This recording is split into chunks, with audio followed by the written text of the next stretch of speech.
श्री धन्ना जी की पावन कथाएं। कहते बीज जहां बोएंगे वृक्ष भी वहीं उगेगा। पर श्री ठाकुर जी के भक्त तो ऐसे ऐसे भी हुए हैं जिन्होंने बीज कहीं और बोया और वृक्ष खेत में उगे। विचार करो, क्या ये संभव है? घर में बीज बो और वृक्ष खेत में उगे, ऐसा हो सकता है? कभी नहीं होता। पर ठाकुर जी चाहें तो सब कुछ हो सकता है, सब संभव है।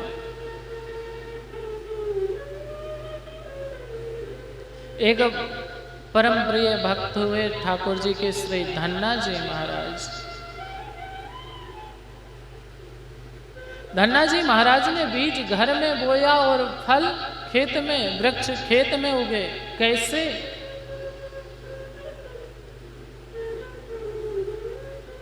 एक दिन की बात है, ठाकुर जी श्री धन्ना जी महाराज के यहाँ ठाकुर जी की कृपा से कुछ संत जन पधारे।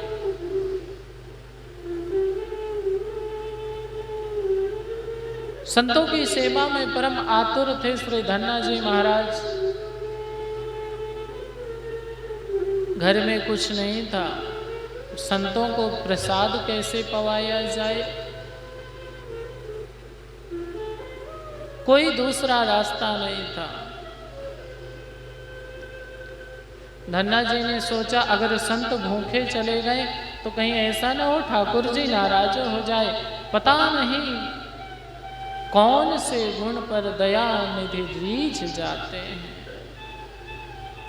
हमारे आपके पास थोड़ा सा प्रॉब्लम आ जाए तो हम आप दान करने से हिचकिचाते हैं, इतराते हैं।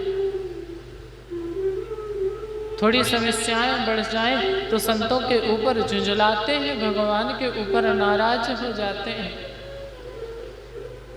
पर श्री धन्ना जी महाराज घर में कुछ नहीं है, संत आ गए तो बिना झुंझलाए बिना हिचकिचाए विचार कर रहे इनको प्रसाद किस प्रकार से पवाया जाए। कोई रास्ता नहीं था, एक ही रास्ता था। खेत में बोने वाला बीज रखा था।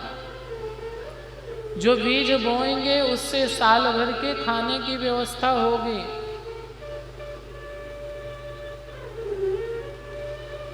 क्या करें?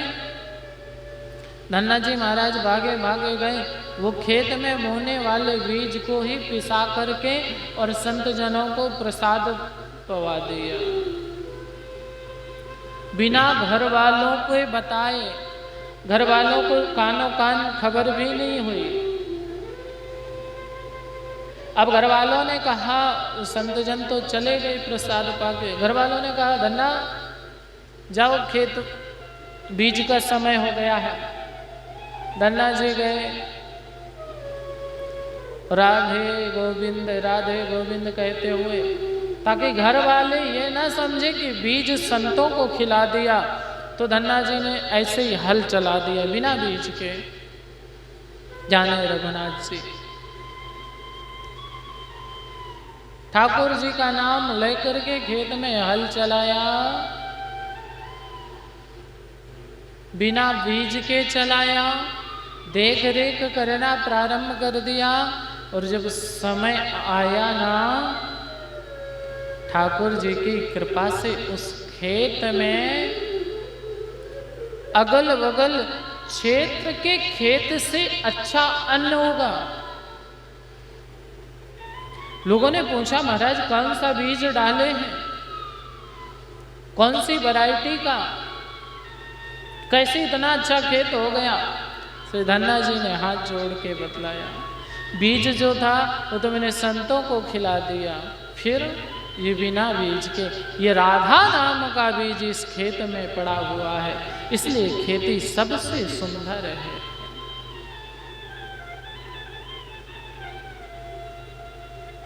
सब खेत वाले किसान श्री धन्ना जी के खेत की बड़ाई करते, क्योंकि बिना बीज के फसल एकदम हरी भरी।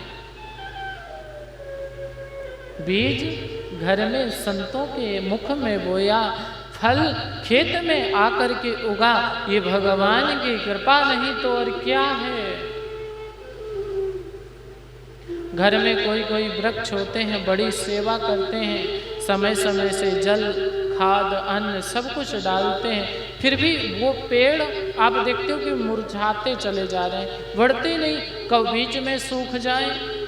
कोई कोई वृक्ष होता है अपनी अवस्था आयु से पहले ही सूख जाए, मुरझा जाए, जबकि हम पूरी देखभाल करते हैं फिर भी। और आप देखना ऊंचे ऊंचे पर्वतों पर, चट्टानों में, पत्थर के बीच में एक से एक सुंदर सुंदर हरे हरे वृक्ष उगते हैं। क्यों? वहां कोई उनकी देख रेख नहीं करता, बारिश ना हो तो जल भी नहीं मिलेगा।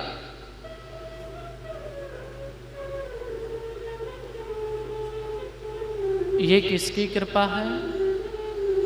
यही श्री रघुनाथ जी की कृपा है, यही ठाकुर जी की कृपा है। घर में जब हम किसी वृक्ष को तैयार करते हैं, उसमें मैं लगा होता हूं, मैं इसको संभाल रहा हूं, इसलिए वो वृक्ष तैयार नहीं होता।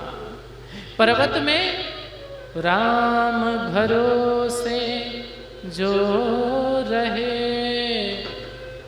सो पर्वत पर मुस्कुराए। राम के भरोसे जो भी रहता है वो पर्वतों में भी हरा भरा प्रसन्न रहता है, मुस्कुराता रहता है। ये प्रभु की कृपा है। इसलिए जीवन में हमेशा प्रभु के भरोसे रहो, गोविंद के भरोसे रहो, श्री सरकार के भरोसे रहो, राधा नाम के भरोसे रहो, संसार के लोगों के भरोसे